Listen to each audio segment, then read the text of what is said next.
Imagine this. You're standing in your family's summer beach house, a place that holds your best childhood memories, the sound of ocean waves, laughter echoing down the halls. But tonight, the sound that echoes is not laughter. It's breathing. And it's coming from inside the walls. Chris, a 40-year-old father of two, froze in the dark hallway, his heart hammering against his ribs. His son Jordan had just woken him minutes earlier, whispering about scratching noises in his room. Chris almost laughed it off, ready to chalk it up to the old wood creaking or maybe a mouse in the walls. But then he heard it, deep, ragged breathing. Not the sound of pipes, not the wind. Breathing. And suddenly, the nightmare began. Because seconds later, the wall itself seemed to crack open, and a filthy man burst out from a hidden crawl space. His eyes wild, his body covered in dirt and grime, charging straight for the family who never knew he had been there all along. But how did this intruder get inside? Why was he hiding?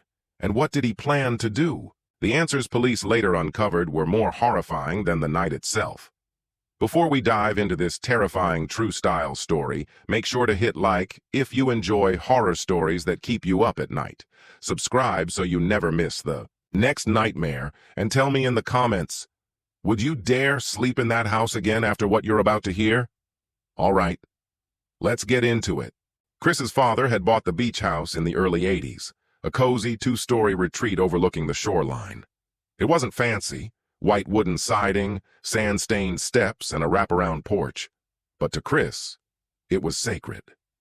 His late father had left it to him after passing away 5 years ago, and every summer Chris made sure to bring his wife Laura and their kids, Jordan, age 11, and Emma, age 7, for long weekends by the sea.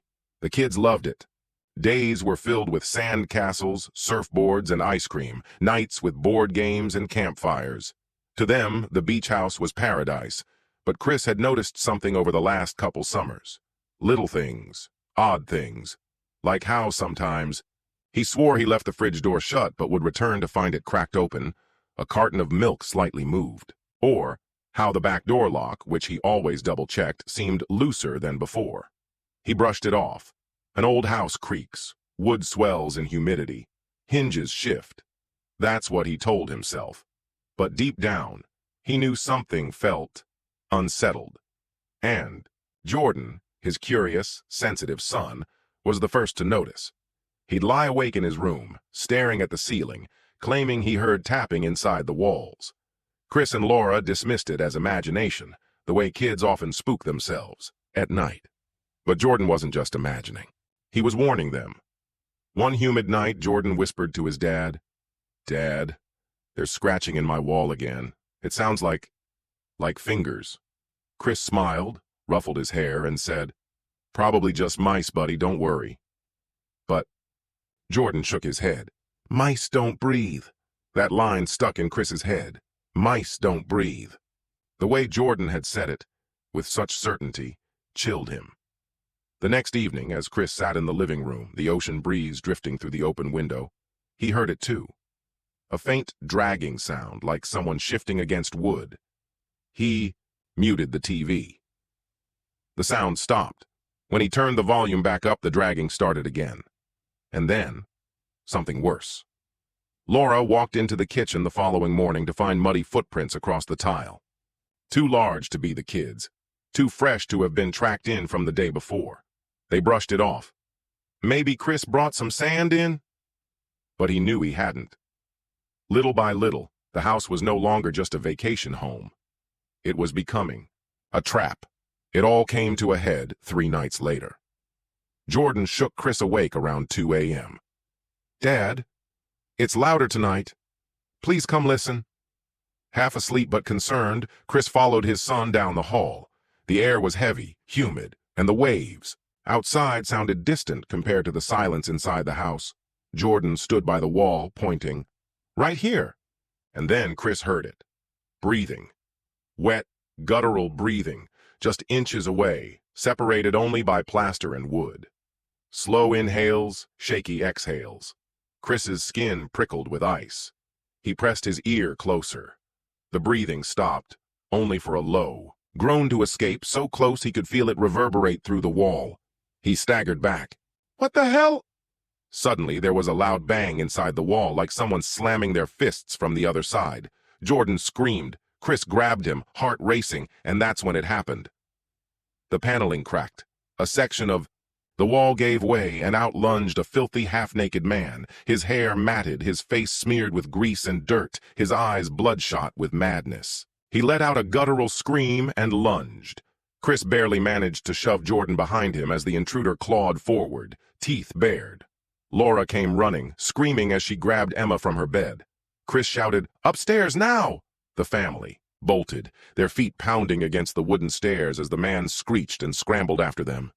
They barricaded themselves in the upstairs bedroom, slamming the sliding glass door that led to the balcony. Chris threw his body against it as the intruder clawed from the other side, smearing filth, blood, and saliva against the glass, shrieking with animalistic fury. His fingernails scraped so hard they left streaks, his forehead smashing against the door over and over. The kids sobbed. Laura screamed into her phone, dialing 911 with shaking hands. Chris felt the glass trembling against his body, every slam threatening to break it. "Hold it! Hold it!" he shouted, sweat dripping, arms shaking from the strain. Minutes felt like hours. The man howled like a beast, his voice cracking with rage and hunger. "Get out of my house!" he screamed, words broken but chilling. When the flashing red and blue lights finally cut across the sand outside, Chris nearly collapsed. Police stormed in, wrestled the intruder to the ground as he kicked, bit, and spit, shrieking like a demon dragged from hell. But the nightmare wasn't over. Later, sitting in shock, Chris and Laura listened as detectives revealed the truth. The man had been living in their home for months. Inside the crawl space above Jordan's room, officers found a nest, blankets, food wrappers, beer cans, even a notebook filled with disturbing scribbles about the family. He had been sneaking out at night, stealing food, watching them as they slept, and worse. He wasn't just hiding, he was planning. Police found knives tucked in the crawl space, ropes, duct tape. His writings spoke of taking the boy and keeping the girl. Chris's stomach turned as the detective read aloud fragments of the man's ramblings. This wasn't random. This was obsession. The intruder had been there last summer, too, waiting. The crawl space was sealed. Extra locks were installed. But the damage was already done.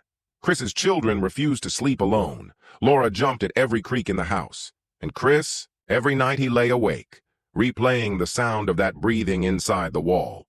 Because sometimes when the house settled in the middle of the night, when the wind whistled through the siding, he swore he still heard it.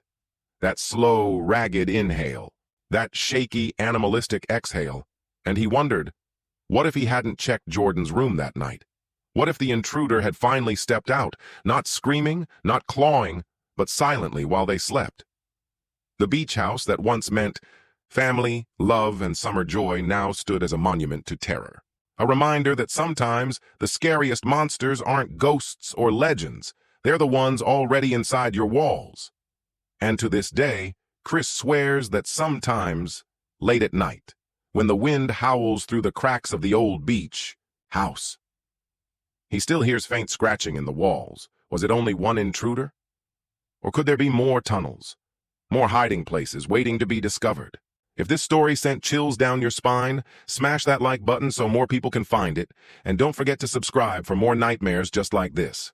And here's the real question I want you to answer in the comments. If you found out someone had been secretly living inside your home for months, would you ever sleep there again? Or would you burn it to the ground and never look back? Your answer might just make it into our next video.